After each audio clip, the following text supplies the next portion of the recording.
Hey, it's Ryan Reynolds here from Mint Mobile. Now, I was looking for fun ways to tell you that Mint's offer of unlimited premium wireless for $15 a month is back. So I thought it would be fun if we made $15 bills. But it turns out that's very illegal.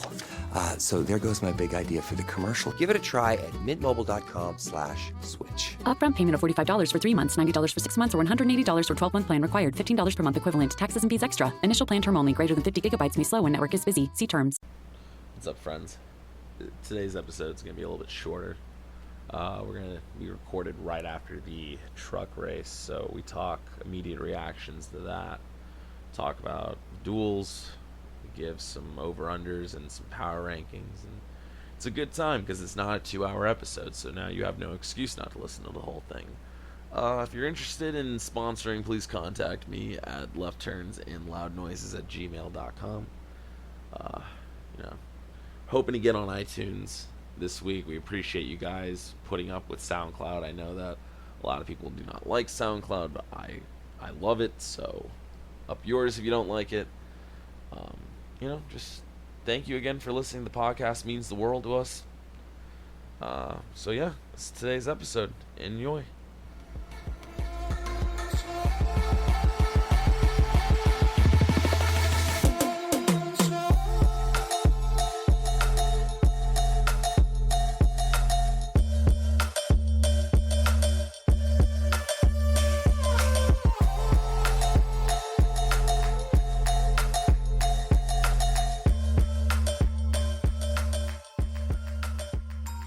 What's up, friend? Okay, I'll go fuck myself. Me? Friend? Yes. No, yeah. I'm talking to literally. I'm talking to Kevin's corpse because Kevin decided he's too good for us today. Damn. Kevin decided he was gonna go hang out with the lady. And I was making fun of you for not being around. Well, here I am. Kevin's not going to be with us today on our podcast. Kevin is very busy with other things, including going to the Daytona 500 without us. Yeah, lucky bastard. Yeah, Kevin, I didn't get the whole gist of it, but it seems like he just won tickets. I've won contests before on the radio. I can't say I've ever won anything as nice as Daytona 500 tickets. So lucky for Kevin. Good for him. Yeah, lucky for him. I can tell you I've won nothing. Absolutely nothing on the radio or really anything. That's tough, dude. You got to play those games and just be willing to bribe the guy on the phone. I remember when I was in high school, I bribed him. I was just look, I know that I'm not caller number 9. I'm probably caller number 7. He's like, dude, you're caller number 2. I'm like, all right, listen, it's my girlfriend's 17th birthday, and her favorite group is Rascal Flatts. Make this happen. I've been a terrible boyfriend. And he was just like, I got you. I'm not even joking. This guy gave me free tickets to maybe 5 different events. He was the bomb. Oh, yeah. You basically look like a hero. Dude, he is a hero in South Florida. Radio guy. So what's up, guys? It's February 15th. What time we're recording? It's been about an hour or so since the truck race just ended. Finally just ended. So we've had some time to gather our thoughts and opinions on it. Like I said, Kevin's not going to be here. So, Nolan, I want to get immediate reactions from you. That was, what did you think of that? I feel like it's a classic truck race at Daytona. It really started off really rough. I wasn't expecting it to be that rough, but just those last 30 laps, it goes from a really quick race, the first beginning, and then the second half is just wild. Did you watch the ARCA race last year? I did not. I caught. I kind of understood what happened. It took 45 minutes to an hour. It took forever to finish that race, and that's just what it felt like watching this. I watched that race from start to finish last year, and that one just took an eternity with so many different people showing up at the front and then just wrecking. And it just felt like that was the trend of tonight's race. Yeah, no, I agree with you. And with the wrecking side, it's fun, it's pick your poison for Daytona. It feels like you could have a good race, but everyone's gonna wreck, or you can have a one that's gonna be quick and single file, but you'll get a potential exciting last 2 laps where no one's going to wreck. Pretty much. I mean, and 5 cars were up to speed going across the finish line. That's ridiculous when you think of the fact that 32 started tonight's race. let's just talk about Bobby Gerhardt there. Oh man, Mr. Daytona. Fourth? I mean, what? How is that even possible? I didn't even know he was in the race until you guys mentioned it in our chat that we have going on there. I didn't even know that he was in the actual. Yeah, race. he just kind of sneaks himself in there. It's it's pretty funny, honestly. Just that Gerhardt just kind of He's pops like up. I don't know. Would you call him a good Morgan Shepherd or? I don't know, because he looked like he just lost control and was like, "All right, I'm done here." Did something break in the truck? Because there had to have been something that broke, because he just went on the apron and just shot up the track. And he wasn't even up to speed. He was going maybe like 130 when that happened, it looked like. Really? I mean, he did not look like he was at full speed at all. Like, they just came to the green. I think somebody took him out. I have to look back at a replay of that. Either way, it was very odd. I do feel bad, though. Yeah. It would have been really great to have seen Bobby Gerhardt sneak this one out. It would have been crazy to see him or Spencer Boyd, too. Yeah. They interviewed the owner of the team, and he was just like, he looked visibly like, oh my god, I just want this to end already. I have no idea what's about to happen. I could like win this race, or like my cars could explode.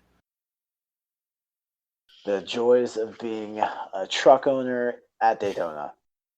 So really? Yeah, I mean, if you think about it, I think 9 cars finished on the lead lap. It was something like that. Only 5 had like good speed across the line, and I'm gonna give Enfinger credit. He gave it all he could. I mean, that's tough to get anything going when you have that little of cars to help you. Yeah, but I mean, shouts out him, shouts out Ross Chastain for making it exciting. All those guys. Oh god, who was the 12 car or truck that was just absolutely ripped to shreds and was probably faster than anyone else on the track? I can't remember his name right now. I'm gonna just. It's eluding me. I'm looking it up right now. Why Google exists. Oh god, it's a gander. World results.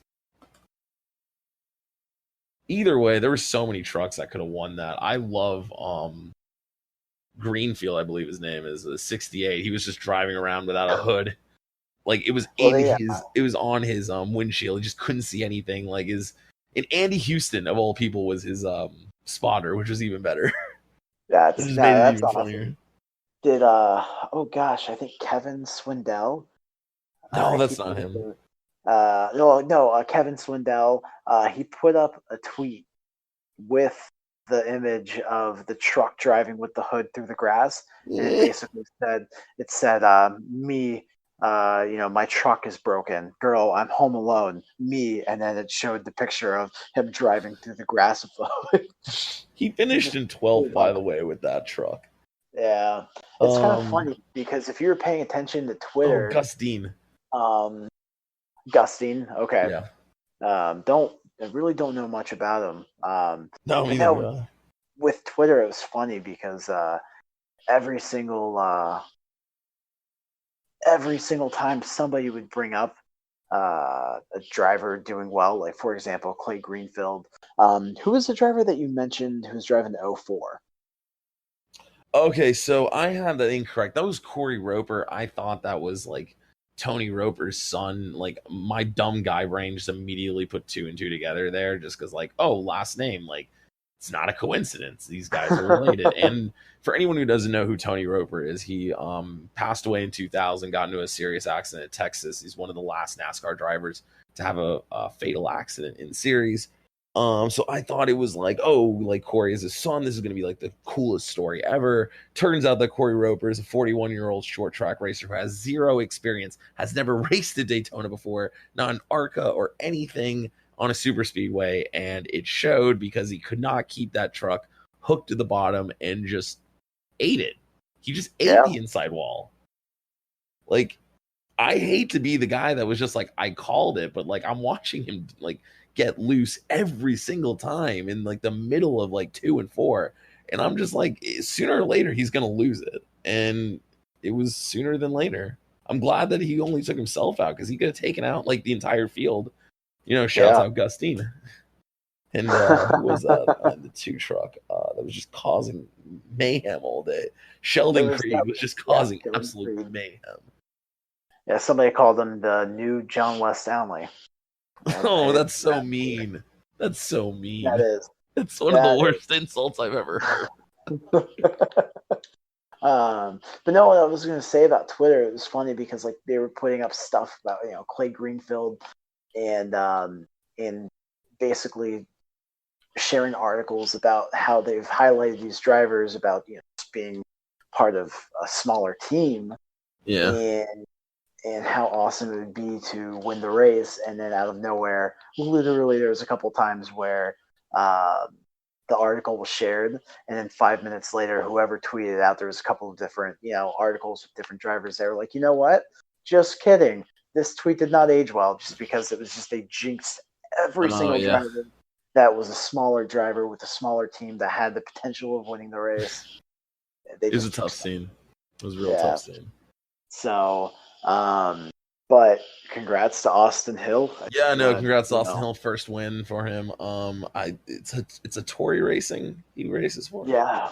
Good for them. They win the championship, and then the first race back when they lose their championship driver, they win the first race. So good for them. I hope nothing but success for Austin Hill for the rest of the season. I know a lot of these guys that felt like they had an opportunity and just kind of didn't get it. They're going to bounce back. Guys like Crafton, guys like Moffitt, guys, even someone like Sheldon Creed, like he showed skill tonight. Ben Rhodes. These guys are going to have opportunities all season, but Daytona is just that. It's sometimes really just you have no idea what's going to happen. It's an absolute crapshoot shit show, and I'm glad that we got something that was at least more exciting, because if the duels were just, oh my god, I couldn't enjoy my Valentine's Day dinner. I'm gonna be straight up. I could not enjoy my steak. It's all right. The place I ordered Valentine's Day dinner from, they forgot about it, so that was interesting. Man. Yeah, we ordered some food. It was like a Valentine's Day special. I called and I was like, thought I was doing the greatest thing ever, ordering food ahead of time, just so we could enjoy it. And then I go to pick it up and they're like, yeah, you know what? Yeah, we don't have it. You should have prepaid for it. It was like, what? I called a couple days ago. Nobody needed to prepay for it. Or else I would have. I was ready to go. So, but they made it right. They gave me a whole bunch. And they wanted a down payment for their food. That's just wow. It was like $20. It's like, okay, cool. Yeah. So I attempted to cook New York strips. My girlfriend's came out incredible. Mine tasted like just very shitty. I was very upset with mine. How do you like? And then the worst part was I was supposed to do a surf and turf, and by the time I finished the steak, my girlfriend grabs the lobster tail that's been defrosting, and she's like, "Oh, do you still want this?" I'm like, at this point, I'm hungry as hell. Let's just eat. I'm glad she enjoyed it, because it was actually everything else was great, but my steak stunk. I'm glad she enjoyed it. That's all that mattered. I got her a bunch of chocolate, and when I woke up this morning, there was no leftovers. She took it all home with her, so I knew she appreciated it. That's good. That's all that matters. It's really convenient having a girlfriend who doesn't like flowers, because she just loves sharing the chocolates. That was very nice of her. Yeah, lucky you. I went to our local market over here, and it's just funny because you walk in and all the guys, literally, there's just a line of guys waiting for flowers, grabbing Every cards. single store I went to yesterday was that, pretty much. So the things we do for our ladies, but it's all worth it. Well, I mean, they do far too much for us, I guess. I had a customer today going into detail, and I was just was a little put off, I guess. It was uncomfortable a little. It was just like, wow, I didn't even know this much. I'm gonna do far more for my girlfriend. Oh, was he one of those customers that was? Oh no, it was a girl. She was saying all the things she would do to get ready for her husband. And I was just like, this is hella TMI, but I appreciate your openness. Gotcha. I see what you're saying. No, I mean, when you do Uber, you're just a glorified cab driver, but you learn so much from those people. You just get so many interesting stories, and You a glorified cab driver, or are you Yeah. just a bartender just with no booze?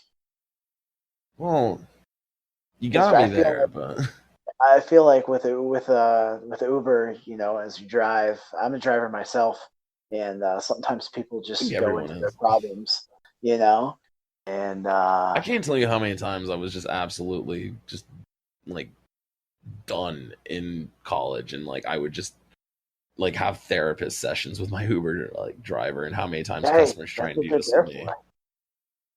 That's Oh that's. man, it's wild. I But had I yeah, had one girl that she was crying in the in the passenger side of my car. She was with oof. a couple of friends, and she was bawling her eyes out. And like I'm driving, it was probably my first couple of weeks doing Uber, and I'm not gonna ask why she's crying. Then out of nowhere, she just starts ranting to her friends. And the end of the story basically is that she just got done punching her boyfriend at the bar because he was cheating on her. So Wow. yeah, so I was like, oh, okay, that's great. I'm traveling with somebody who just got done assaulting her boyfriend. Great. It's So always probably always deserved a it. fun time. Yeah. So, Yeah, but you anyways, just get the bigger the city, just the wilder the stories. I feel like, and that's just a Tampa small is just so interesting, honestly, for me, just because there's so many different people, and it's just wonderful the plethora of folk you Uber town. at midnight. Do you work the bar scene at all? Is that like I your mean, go-to?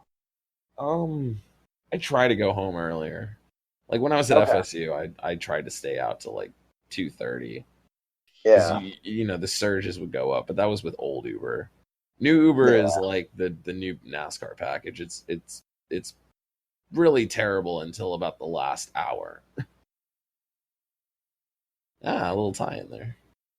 Yeah. I see. I see. I see what you're saying. So Now, yeah, speaking of NASCAR, I know we got a little sidetracked yeah, there, this is a but little this is a NASCAR podcast, but I mean yeah, I don't right. Not mind. not the Uber podcast.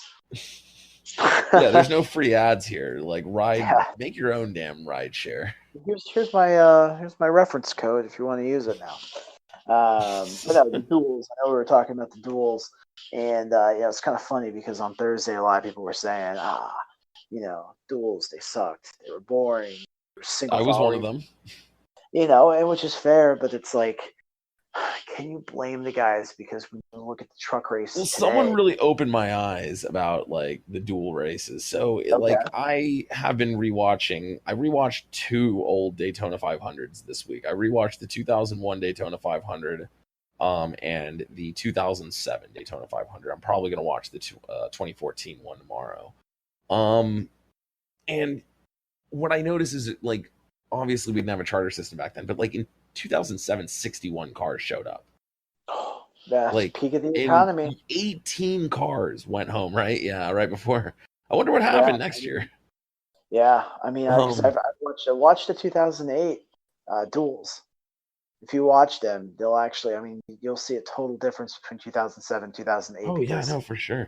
because But of the economy crashing. exactly. But yeah, just Sick. 18 cars went home in that race, and only two went home this year. So obviously not a lot to race for because like you can make positions up. Chase Elliott was showing people, like literally giving them a blueprint of how to pass a car one by one. Like it is Yeah, possible. And I it kept is. saying these drivers are cowards, these drivers are chicken shit, but like it made sense when you thought about it from that point. What's the point in tearing up your race car? What's the point in just being overly aggressive when they're like Adam Stevens said it best. I was listening to like the app I have, and I'm listening to Adam Stevens like calm Kyle Busch down. He's like, just chill the fuck out. It's the fucking duels. Like he said that word for word. I thought it was hilarious, and Yeah.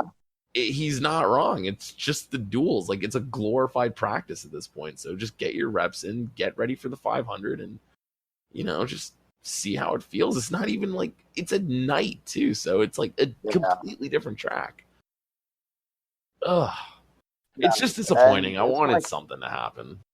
and I agree with you 100% on that. And I it's mean, funny that's because part of it even suggested just getting rid of the duels because unless we I've heard have a that suggestion as well. That and the get rid of the clash in the All Star race, and Yep.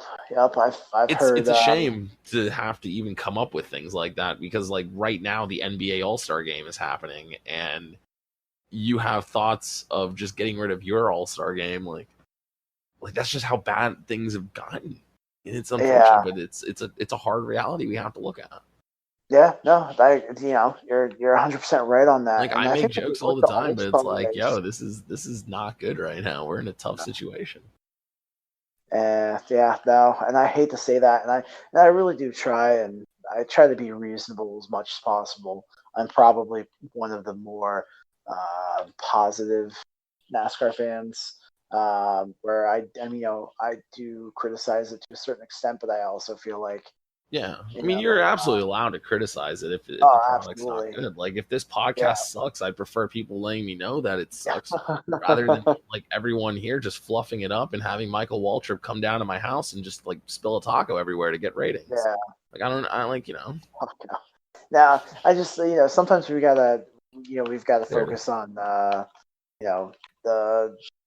I guess the good and the bad, because sometimes I feel like with NASCAR fans, the bad, it's not as bad as what they paint it out to be sometimes. Yeah. Sometimes it is also. You just gotta kind of see. I think sometimes we're so filled with nostalgia to the point to where we're so caught up in the quote unquote good old days. Yeah, we're wearing Where- rose tinted glasses all the time. I feel like with NASCAR Yep. because I don't ever remember it being like that ridiculously great when I was a kid. Like there were definitely snoozers and shit, but definitely yeah. the duels in the Clash. Like you could always count on restrictor plate racing to at least give you something. There were those Yeah. few years in the middle where they would do this like parade around the track bullshit, but like it wasn't to this extent. Yeah. Because for Like two-car tandem. Bring that back. The 2-car tandem was incredible. There was Oh, what was it? fun. 2000. It was the 2009 Talladega race where it was just like It had, Jimmy like, 8 won by cars. a fingernail. Yeah. 2009. That was two-car tandem. I wish that they never got rid of it. 489. Yeah, something like that. Because Dega Thank you, was Racing known for having Reference. That's exactly what I meant to. 499. Sprint Cup. Yeah, there had to have been like 90 lead changes or something really ridiculous. Yeah. No. I'm actually just gonna look this up right now. No, that's fair.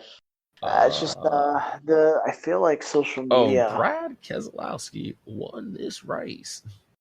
Was that the? That Was was that the 2009. That was the Edwards race, so it was not 2011. It had to be. Actually, that sounds because it was right. the old Gen 5 car. Okay. Yes, it was 2011. Yeah, you want to know how many lead changes were in that race?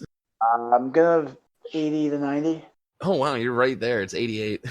Good guess. Okay, yeah. I mean, Talladega. Yeah, Daytona was 74 on. lead changes. Talladega was 88. Then Daytona 2 was 57, which is a snoozer in 2011, but an incredible race now. And then, oh my fucking god! And then in the one that Boyer won in the fall was 72 lead changes. That's ridiculous. Yeah. Well, it was getting. I mean, the lead changes were getting so high to where Talladega was. I think they had a bet where they would like give a certain amount of money off of Talladega tickets or something along those lines if a certain lead change number happened. And I think it was close. Yeah, you could tell they got rid of the tandem racing the next year because like the stats are so staggering. I mean, Daytona in the summer was 12 lead changes. The 500 that one was rained out. Talladega Keselowski won. That was 34 lead changes. And then Kenseth, I think that had to have been the year that they got rid of tandem racing. Okay. Yeah, because what was the? Yeah, because I think they moved the front grille. Damn, you got a lot of money for like winning races in 2012. I didn't even realize how much they were winning. Yeah, didn't they stop announcing how much they were giving drivers? I'm about to find out. Yeah. You'd be surprised. The money's, with the... I'm going to wormhole while I'm recording a podcast. That's great. or Rabbit Hole, sorry. Yeah, they haven't released it. It's probably not. It's probably laughably small if they're not releasing it. They're probably like, yeah, congratulations, you've won at Kansas. Here's a firm handshake and some respect. Yeah, 2017, they don't have it. Shit. What is that number? Oh. Yeah, lead changes just have really just not been relevant, unfortunately, since the tandem racing. I love the tandem racing, honestly. I don't even care if it was predictable with, like, oh, you don't want to be in the lead on the last lap, then perfect. Then perfect. You'll have nonstop passing all race. You'll have people trying to get out of first place. It'll be hilarious. But, they were just so worried about cars going into the catch fence, and now more cars are going into the catch fence. Well, half the fan base was like, "Oh, this isn't racing." That's usually what happens. Half the fan base is like, "You know what? We really like this." I love listening to fans because this is how we ended up with a point system that we have. Yeah. And now people complain about that, but it's like, well, when Matt Kenseth, 2003 champion, when he went out and basically destroyed everybody, NASCAR was like the first called for a change. Yeah, NASCAR was like the first like sports or like entertainment league in general that was just like open to changing so much of what they were, just like middle of everything that was going on. Like they were just like, we'll see what happens and hope for the best. Yeah, I mean, it's for me personally, and I know a lot of people disagree with me on this, but I really think that the economy turning really, really hurt NASCAR more than what people realize it.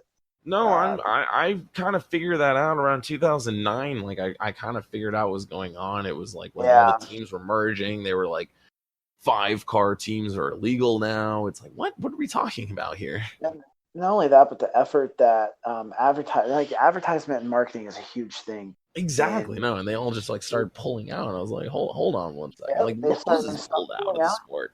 Even the sponsors that were involved, they basically, they sign the papers, they slap a sticker on the hood, and that's the extent of the agreement.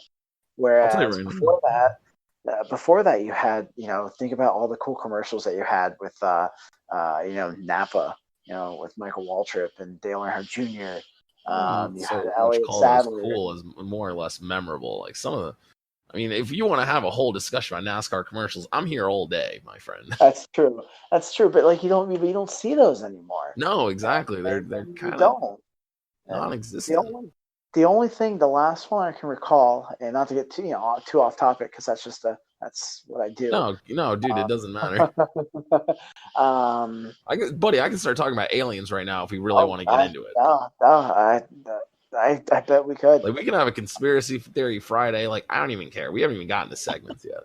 That's when you get into the weird part of you, is when all of a sudden all of your suggestions are aliens, and that's it. You're like, all right, this is getting weird. That's enough. And usually you look at the clock and it's 3:00 in the morning, and you're like, we've recorded a 5-hour episode for someone driving through the Antarctic. But no, that's just with sponsors, I feel like they don't put in as much effort to market their driver, which then puts less eyes out, in the public, and have less eyes out in the public, then people, out of sight, out of mind. That's why Adam Stern, which is a great follow on Twitter, it was very exciting when you said that NASCAR was going to put $10 to $20 million worth of advertisements in markets that they've never really ventured off to. So hopefully we'll see that pay off. So I don't know, we just got to figure it out. But it sounds like Jim France and Steve Phelps, those guys are hopefully going to turn things around. So I'm hopeful. That's it. I love the sport. And, I'll stay optimistic. Trust me. Yeah. But you got to look at the facts too. I know that. You got to look at the facts too. So, wow, that got really dark and depressing. So. No, you're good. While you've been doing that, I've been looking at just years of like racing and just some of these races that I'm just looking back at where there's like single digit like lead changes. Like what were we doing? What year? What year? I'm on 2017 right now. There were like 6 races that had 5 races that single digit lead changes. Yuck. Which that's probably why they started 2007. So they already had the stages. Yeah. Yeah. Oh my god, Indianapolis 4 lead changes. Yuck. Yeah, Phoenix. Indianapolis. The fall Phoenix race is just awful from what I'm looking at here. From the Yeah. previous years, I guess, just from like a number standpoint. It's just this. It's like I've gone 3 years in a row, and yes, one of these was rained out, but like 3 years in a row, and it's single digits. Watkins Glen is still an exciting race. I don't care what y'all. I feel like the couple of years has been somewhat lacking, but road course racing is always a different kind of style. Let me see here. Let me go to Xfinity. We haven't had qualifying yet, unfortunately, have we? For Xfinity now. No. Do we want to make any predictions about Xfinity tomorrow? That's at 2, I believe. 2:09. Pockers tweeted out. Weather should be good tomorrow. Junior Motorsports. That's pretty much it. Yep. That's okay. That's the best pick that anyone can make. I feel like they have 4 or 5 guys, out there, and teamwork really, really works with Daytona. So. Yep. All right. But what about you? Who do you have? I don't know, man. The Supers they are racing tomorrow, right? They are. I would love to see one in victory lane. I don't care whose it is.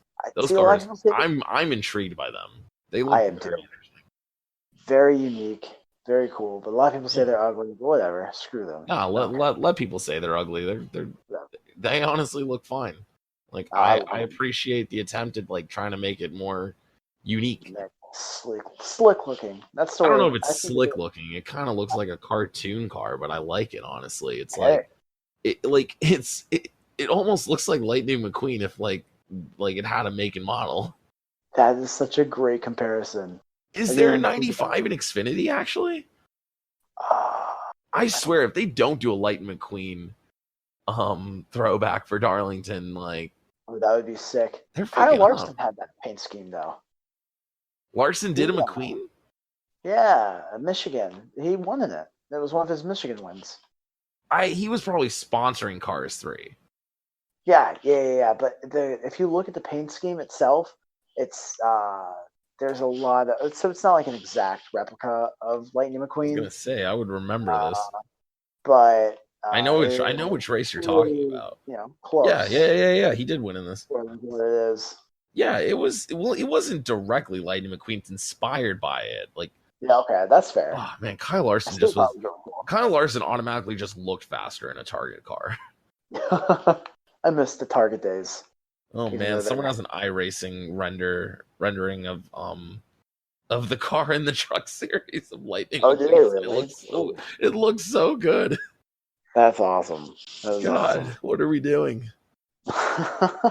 Which car is this? Oh man, I didn't even know that Kyle actually ran a Vegas strong car, but man, that is a good looking car. Wow.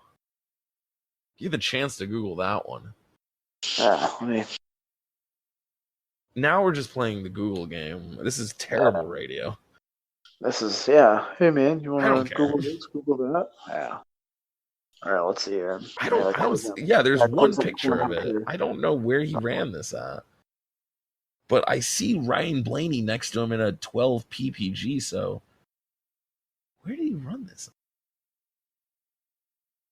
Yeah, the Vegas Strong. It was a DC Solar car. Probably in Vegas. That's a good guess.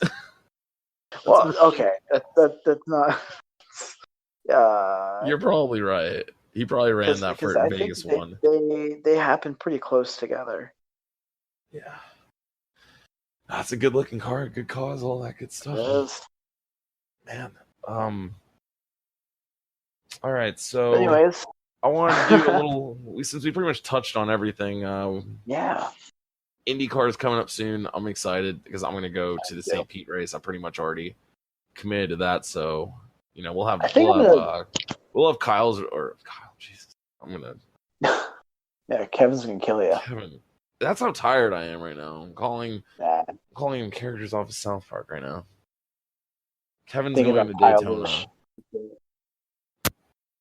It's all right. I won't judge.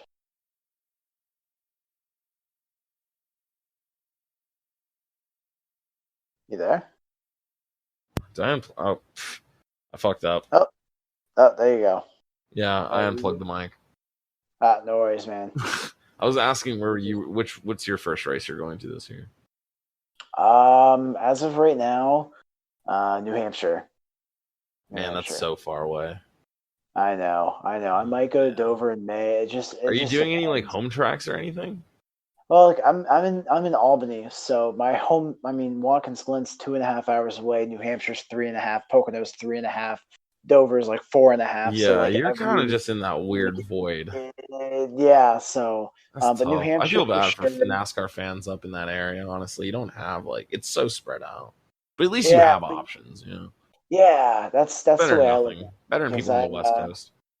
Oh, that's true. They got nothing. Yeah, they really don't have much over I there. might go to Dover in May, and it just depends. It really I've heard depends. great things about their facilities there. It's like a really cool track to go visit. So Dover on TV, yeah, used to be something that I really didn't look forward to. But let me tell you something.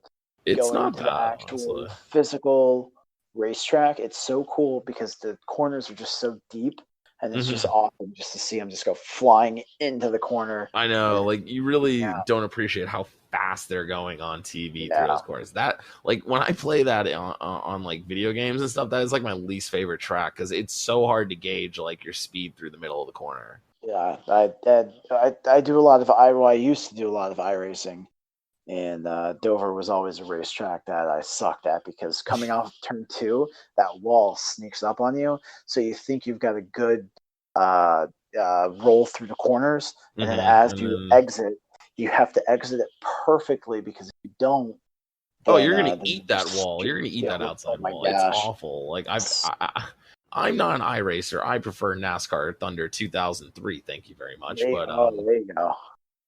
That's I would just eat that wall all the time in those games, and it was tough. I missed that game because you were able to create your team, and you were able to build up like your engines and the chassis. Yeah, it was really impressive. Really cool. I wish the new games did that. I went back and actually I went home last winter break after I graduated, and I just like kind of hung out for about a week, and I picked up Dirt to Daytona. Oh my god, what a game! That game still holds so much. Like, it's so good. It's still so incredible. Like, yeah, I never played that one. I'll be honest with you. I did a season or career mode. I did 3 seasons in about a week because I started in the dirt and they didn't have too many races. And I got up to the modifieds and I couldn't get past 6th place. Like, the game legitimately made it difficult to continuously stay in the top 5. Like, you could catch up to 4th place, but if you raced them too hard, you pretty much had no more tires, and then you started to fall back. The game was very realistic about like tire wear, and I really had to play it smart because like I'd have these guys blow by me, and in 5 laps I catch back up to them because I was like just pacing myself. It's a really smart game. The dirt racing was fantastic. I had a great time with that. Like, I did 1 season, I didn't finish, and like I didn't even like get a top 3 all season until the last race I won. And then the next season I won like 8 out of the 12 races and immediately got promoted. And I also was Colin Braun, so shout out Colin Braun. I was like, who's a driver who I wish their career had gone up? Colin Braun. That's it. Yeah, he still races. You know, he still does the champ car, sports car. I don't remember the league. It's like IMSCA or something. Okay, yeah. That's probably completely incorrect, and if I Google that, it's probably like some really offensive group. It's IMSA, I think. Okay, IMSA. I'm not even gonna Google it. See if I'm right. Actually, you are right. International Motorsports Association. Colin Braun actually pops up right away. Oh no, I thought it was Colin Braun's car. Anyways, yeah, we can get into a whole episode about video games one of these days. I was gonna say we could do some power rankings right now if you want. Chase for the couple's best. Power rankings definitely. Yeah, it's power ranking season, so you know we're gonna do this every now and then. I think the easiest one to start off with, even though Kevin's not here. We could do our like the paint schemes we're most excited to see on the track this season. Okay. Like we can definitely do classic paint schemes when all three of us are here. Okay. You know, so there's like normally how we would do this is we do a snake draft, but since obviously Kevin's not here, we're just gonna go back and forth. Can't pick the same ones that have already been picked, so like, you know, just try and there's 40 cars and like they've already released multiple paint schemes for these guys, so you have choices. Okay. Since you're my guest, I'll let you go first. Ooh. Okay. So I'm gonna go a little bit of a different route here. Are we talking about just like paint schemes that we like, or like drivers that? No, just good paint schemes. Like it doesn't matter who the driver is. Like just good paint schemes. All right, because I've got to be honest with you. I love Parker Klingerman's car. Really? Team USA. I don't know. There's just something. Obviously, Team USA is a powerful look, no matter what. Of course. But just the way that it's structured, just it goes from the white to. I'll have to look at it again. Crap. I'm looking at it right now. White, red, and black. It's so simple. It's clean but simple as hell. And it at least gives the. I can't believe you made that your first pick. That would have sat there this entire draft. We're gonna do about. Do you want to do 4 or 5? We could do 4. That's fine. All right, 4. Okay. All right. So I picked one. You go. Okay. I mean, yeah, that's such a cool car. This should be easy. I'm absolutely picking the 88 car. That nationwide look is so good. Like, it's such an upgrade from last year's.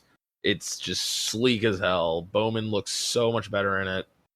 Like, I don't know why Hendrick was just like, let's make the 48 more disgusting and the 88 just sex. Like, I don't know what's been going on in that camp, but like the 88 just looks better and better every season. And I agree. No offense, like I honestly did not like the amp car at all. I hate the color, like puke green, like, you know, and it's like it's a shade too grayish green than compared to like the neon green that Monster is. Like, I like that. For some reason, I like that green better than like the amp green. No, I completely agree. I feel like Monsters, that green is just a classic paint scheme color. Yeah. And all right, so I'll let you go, because if I snake draft, I'll take every single pick from you. All right. Next one, I'm gonna have to go with FedEx and Denny You Hamlin. motherfucker. Yeah, I'm sorry, but I really like I like the 2017, 2018 paint scheme. He had the purple and the orange. It's so much better. So much better. We talked about it last episode too. Yeah, we did. But I mean, out of all the paint scheme reveals, that paint scheme right there, it was just when they revealed it, it was something where you looked at it and you felt like you weren't disappointed. Whereas there's been a lot of reveals like that also. So I'm going with Denny Hamlin as my second pick. It's a great pick. All right, you took Hamlin. Oh man, now I had a backup car, right? Oh, I know my backup. So I don't know if it's fair to pick any one of these cars right now, because they're all kind of pretty much running the same scheme. But the 3 and the 8, they're gold cars, are unbelievable. I love this throwback for Childress, because he's not even waiting to Darlington. He's just like, this is so good, I'm going to unveil it right now. And I wouldn't even be shocked if he runs it at more races. It looks so good. So I have to agree with you on that. It's a very solid, clean look. It kind of does have that like throwback vibe to it, which I know that's what the intentions were for it. Oh yeah, for sure. Like, it's just so nice. Both of them look so nice. Dow and Bass Pro Shops on the car, like, Which shout out to Bass Pro Shop, because they do a lot for the sport. They really do. I'm very grateful to keep that they stick around. It's been wonderful, honestly, having them stay on board especially with multiple cars and multiple teams. That really makes me happy to see. I agree with that. So free Bass Pro Shop plug. There you go. Yeah, no free ads, but like I'm I love Bass Pro Shops though. Yeah, no, And Gander. definitely. How about old NASCAR sponsors for that matter? Yeah, no, I definitely. Um, I mean, you got to be grateful for them. You got to support them. Of course. They're supporting something that we love. All right. I guess I'm next on my third one. We're going 4, right? Yeah. All right, cool. So I'm gonna go with Ryan Newman's Acorn car. Okay, I got really worried there for a second. Because no, did you think I was gonna say the Oscar Mayer car? Yeah. No, That's what I was worried about. Atrocious. I'm sorry, but no, the Acorn. I feel like there's not a lot of paint schemes that run that bright neon green, and Yeah, well, I mean, I can't go out and contradict myself and say I hate it because I literally just said that color green is fine. Yeah, no, I mean it's once again it's one of those simple paint schemes that but it just I don't really like pops. the blue 6. I'm going to be quite honest. I don't like the blue 6 on it. Okay, that's if the fair. 6 was white, I think that would be better, but it would mesh too much with the Acorns logo. Yeah. That's Okay. why I didn't want to do it. That's a fair assessment. I'll give that to you. I don't like the Oscar Mayer card too much, but it does stand out, and I'll give him that. It does. And Ryan Newman, Oscar Mayer. This is the best the 6 car has looked in a long time. So yeah. So hopefully good things from Ryan Newman. And I'm gonna pass the hot potato to you. All right. Well, this was easy. You said Ryan, and I was very worried you take this pick, but the Ryan Blaney PPG, like I said, this is his final form of this car. It's so nice. It's unbelievable that this is like still sitting here in the 3rd round. You fools. I have to agree with you on that, and I'm surprised that a lot of people like took to it because like when it first was announced, I didn't feel that a lot of people gravitated toward it, but like once it hit the track, people were like, "Whoa! Like this paint scheme." It looks awesome. so much faster on track. It looks just so much better. It's a beautiful car. Yeah, especially considering a lot of Ryan Blaney's schemes are just kind of very hard on the eyes almost, right? Yeah. This one is just so clean. It's like, oh man. Like I wish he could run this every single race. Oh. All right, one more. Yeah, one more pick for you, man. All right, so I'm gonna go with. Does it have to be? Oh no, because I picked the Acorns car. I'm gonna go with Eric Jones' Craftsman car. Okay. Yeah, no, it's very classic feel to it. It's just something that I feel like I would have seen in like NASCAR Thunder games, like as a generic scheme, but it works so well. And I'm not a big fan of the yellow DeWalt one, especially with the big black stripes running through it. I like that one. I'm not a huge fan of that, but when they announced that red and black car, I was like, yes, I have to have more. And so because I'm not really. It does look so much like the Doers car, unfortunately for me. Which car? The Doers, I think it is, or the Buy. I don't remember who he was racing for. It was like I can't remember. Yeah, it looks like a different car that he's already running. Like, oh, is it like the Reeser car? Yes, that's it. Is that what you're talking about? Yes. Okay. Yeah. I can see that. I think that's fair. It really does look a lot like it. That's why it was. I'm really not disagreeing a lot with you here. Pretty easy going podcaster, buddy. I mean, you know, I'm not making any hot takes right now. So don't worry. Let's just throw down short or what we wanted it to be. What was my last one? I'm gonna give an honorable mention to Corey LaJoie because I'm not actually gonna pick that car, but it is just so great. Regardless, You know, I do like that Kevin Harvick changed his Jimmy John's scheme a little bit, but it's just still not really. Honestly, man, and it's an old scheme, and it's just been the same, but it's so good still. Like I just love Brad Keselowski's 2 car. It's just so nice. That's fair. Like I'm picking some Penske here, but it's just it's so much better than when it was blue and yellow. Like Oh, it's just it looks like the can. I love Miller Lite beer. I love Busch beer too, but I love Miller Lite beer as well. All right, big. I'll Coors drink pretty Light? much any type of beer that isn't an IPA. So, Not a big IPA guy, huh? oh, I'm not an IPA guy like at Nah. all. Yeah. What is this?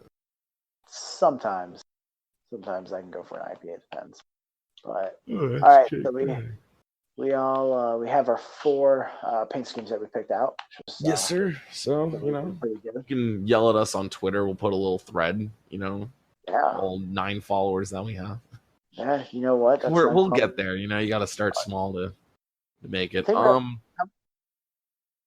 What's up?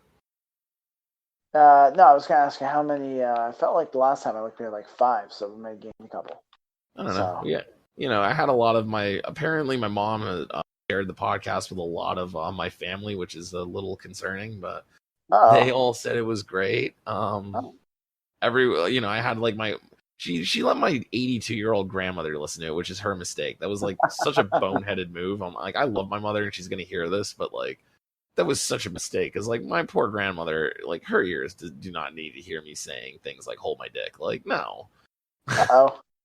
So, and I just tell my mom, like, well, I appreciate, my grandmother, her opinion on how I should run my podcast, but if she's not paying the bills, I'm gonna do it however the hell I want.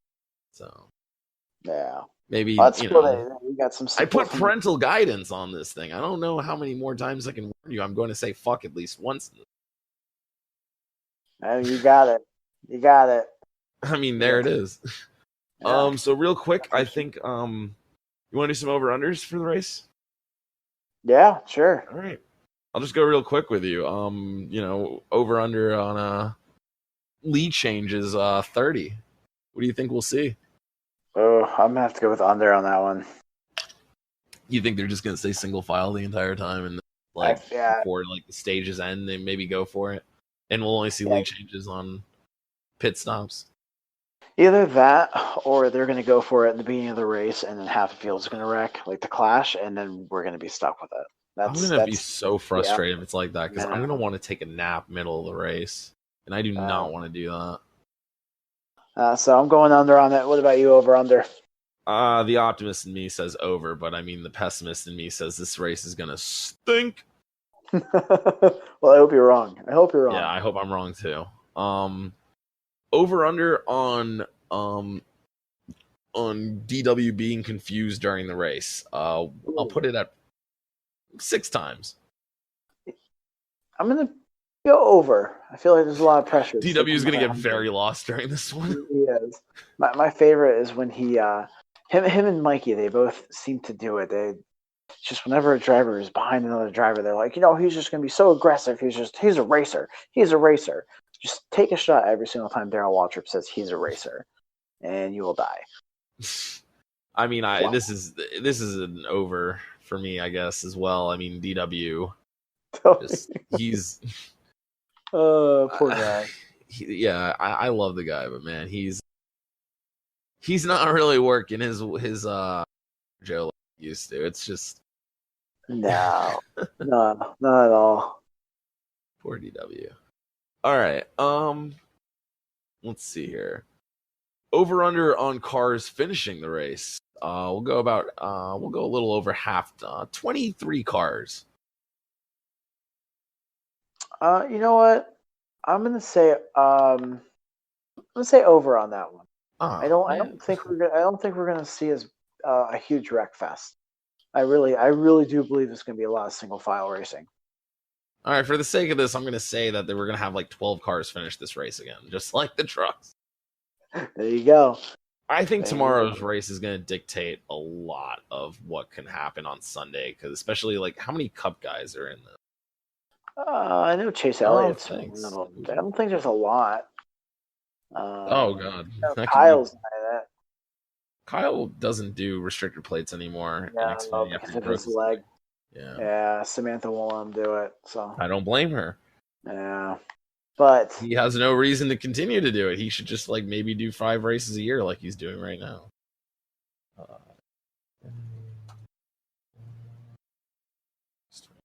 Oh, thank you.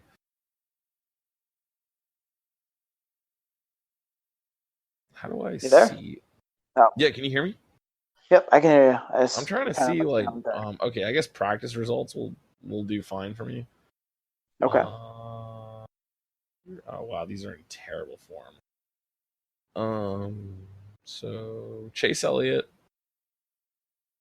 Brad Keselowski. Ugh. All right, there's your top two. Shocker.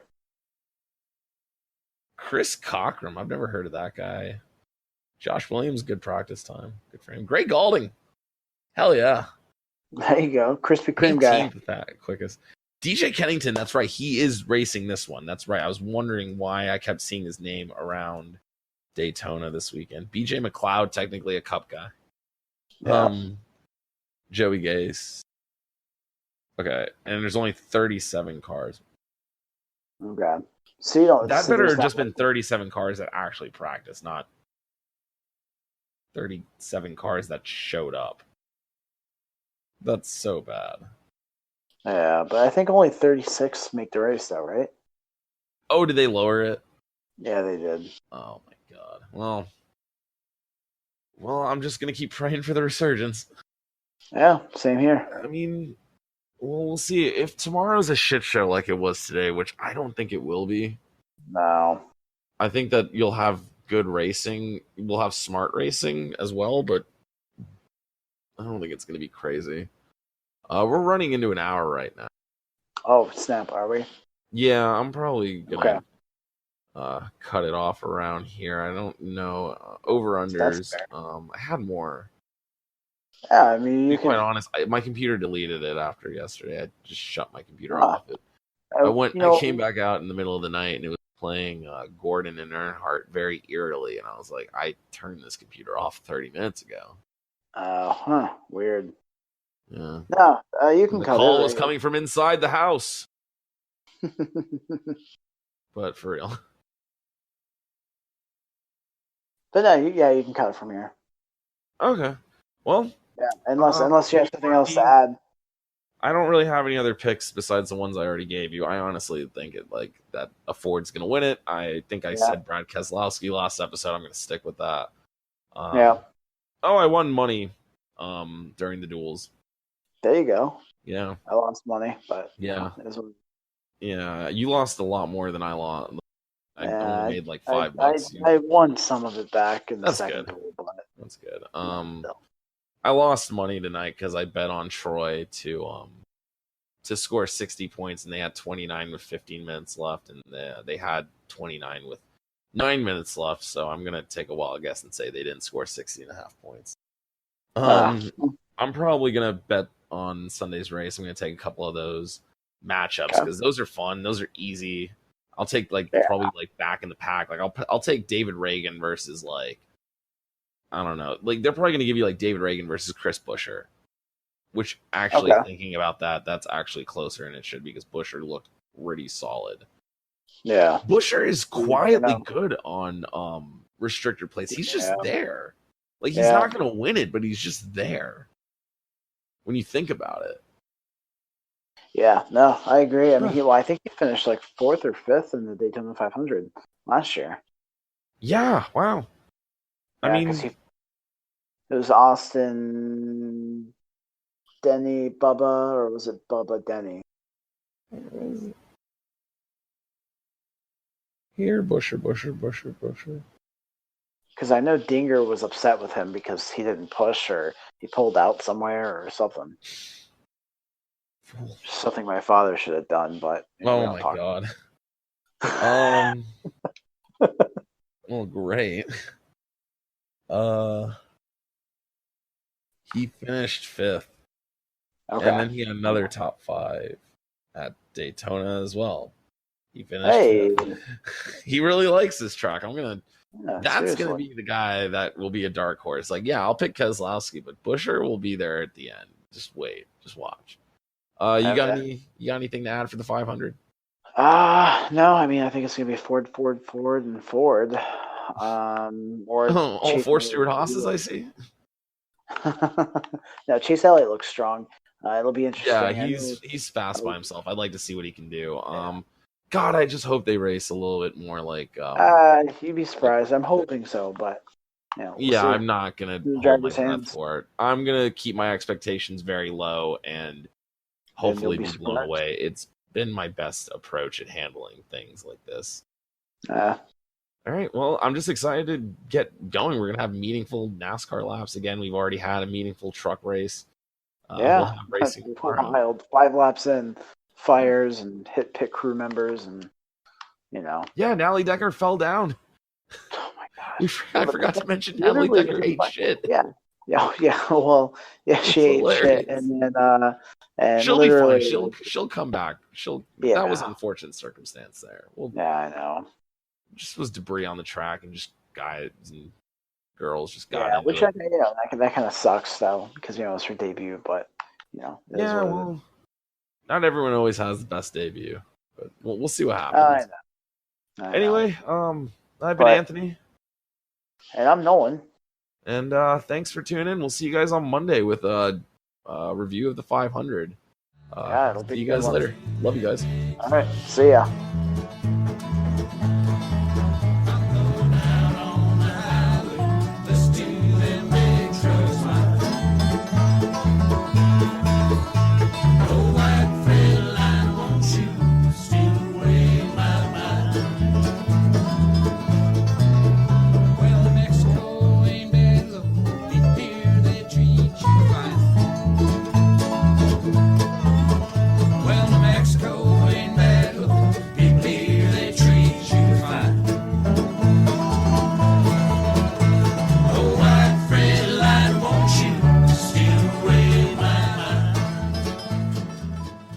Hey, it's Ryan Reynolds here from Mint Mobile. Now, I was looking for fun ways to tell you that Mint's offer of unlimited premium wireless for $15 a month is back. So I thought it would be fun if we made $15 bills. But it turns out that's very illegal. So there goes my big idea for the commercial. Give it a try at mintmobile.com/switch. Upfront payment of $45 for 3 months, $90 for 6 months, or $180 for 12-month plan required. $15 per month equivalent. Taxes and fees extra. Initial plan term only. Greater than 50 gigabytes may slow when network is busy. See terms.